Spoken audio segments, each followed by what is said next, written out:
মাঘী মাঘ গোৰ্খা সাংস্কৃতিক মহোৎসৱ সুন্দৰকৈ সম্পন্ন হয়। 2 দিনীয়া কাৰ্যসূচীৰে অনুষ্ঠানটো আৰম্ভ হয়। 18 আৰু 19 জানুৱাৰী তাৰিখলৈকে চলিত মাঘী উৎসৱ ৰাইজে উলহ মালহেৰে দুলীয়াজানত পালন কৰে। বাৰেপুৰণীয়া সাংস্কৃতিক শোভাযাত্ৰাত বিভিন্ন জাতি জনগোষ্ঠীয়ে সাংস্কৃতিক শোভাযাত্ৰাত অংশগ্ৰহণ কৰে। লগতে মঞ্চত অসমৰ বিভিন্ন জাতীয় জনগোষ্ঠীয় সাংস্কৃতিক নৃত্য প্ৰদৰ্শন লগতে প্ৰতিযোগিতাসমূহ আয়োজন কৰা হয়।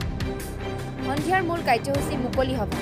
মুকলি সভাত বিভিন্ন জাতীয় জনগোষ্ঠীয় দল সংগঠনৰ নেতৃত্বসকল উপস্থিত থাকে আৰু অনুষ্ঠানটো অন্তিম কাৰ্যসূচী সাংস্কৃতিক সন্ধিয়াৰ মুখ্য আকৰ্ষণ জনপ্ৰিয় কণ্ঠশিল্পী পিংকি বিগা লিম্বু, পম্পী পৰবী, বাবলু নেৱাৰ, মিক্ৰী আৰ্টিষ্ট মোহনৰাজ চেত্ৰীৰ অনুষ্ঠান দৰ্শকে উপভোগ কৰে। সহস্ৰাধিক ৰাইজৰ উপস্থিতিত অনুষ্ঠানটো সফল সম্পন্ন হয়। দুলীয়াজানৰ পৰা ৰোহিত গুৰুঙৰ ৰিপৰ্ট, টাইম 60 অসম।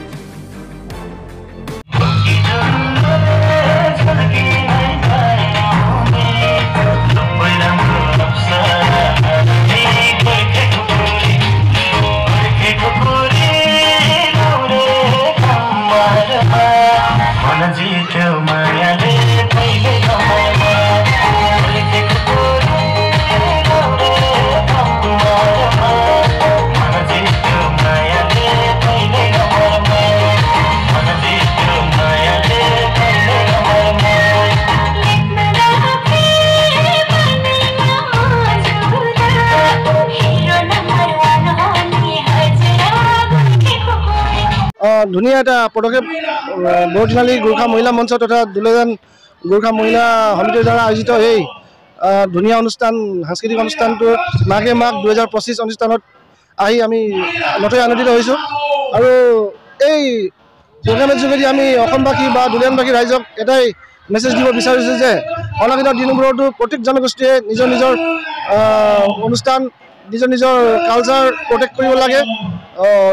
লগতে অসমীয়া জাতি সংস্কৃতিৰ সকলোকে আমি সন্মান কৰিব লাগে। আৰু লগতে এই মেছেজ দিব বিচাৰিছোঁ যে এই প্ৰগ্ৰামৰ যোগেদি সমগ্ৰ অসমতে এটা শান্তিৰ বাৰ্তা যাওক আৰু এই বাৰবৰণীয়া সংস্কৃতিত সকলো জনগোষ্ঠীয় সাংস্কৃতিক দল তথা গোটসমূহে ভাগ লৈছে। আমি নথৈ আনন্দিত আৰু ভাল লাগিছে ইয়াত আহি বিভিন্ন ধৰণৰ জনগোষ্ঠীৰ বিভিন্ন লোক আহি ইয়াত উপস্থিত হৈ আজি এই অনুষ্ঠানটো উপভোগ কৰিব বুলি আমি আশা ৰাখিছোঁ। হয়, যিহেতু গোৰ্খা মহিলা মঞ্চ এটা সংগঠনে আজিৰ তাৰিখৰ দিনত আমি দেখিছোঁ যে খুব সুন্দৰকৈ এটা ভব্য অনুষ্ঠান ইয়াত আয়োজন কৰিছে। হয়, আপুনি গোৰ্খা ছাত্ৰ সন্থা ডিব্ৰুগড় জিলা সমিতি হৈ মেলি আজি আপুনি গোৰ্খা মহিলা মঞ্চক আপোনালোকে কেনেকৈ কি ক'ব খোজে?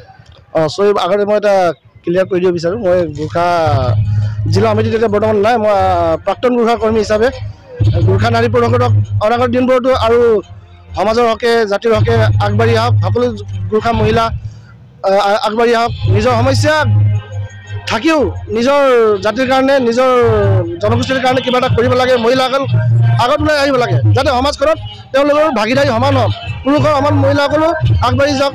সেইটো বুলি মই আৰু অনাগত দিনবোৰত ভাল কৰ্ম কৰিব বুলি আশা ৰাখিছোঁ।